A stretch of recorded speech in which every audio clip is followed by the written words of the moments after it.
po ang maranasan ng bawat isa sa amin. Amen. Gawin po namin, O Diyos, ang pinakamabuting paglilingkod. Salamat po sa kanyang buhay. Amen. Maging inspirasyon po Thank you, natin Lord. po Thank you, Lord. na ikaw ang Diyos na mabuti, na habang kami naglilingkod sa iyo, pinapahaba mo ang aming mga buhay. Amen. Pagpalain mo siya, Panginoon, at ang bawat isa na nandito ngayon, ang kanyang mga anak, malungat mga apo, na nagmamahal sa kanya, Amen. ibalik mo sa kanila ang walang hanggang kabutihan mo, ang walang hanggang biyaya na kanilang Amen. maranasan.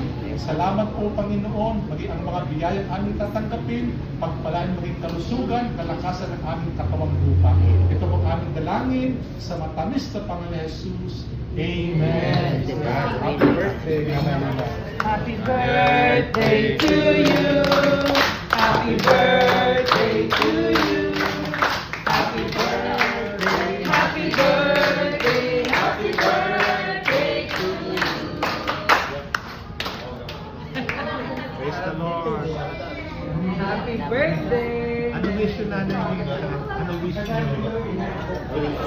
Opo. Sige, ano wish niyo?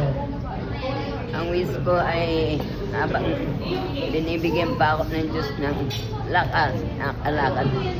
Sisimba pa ako sa mga anak ko. Gusto ko sila'y maging matibay din sa panampalataya. Si patuloy sa paglingkod. Praise the Lord. Ng Panginoon.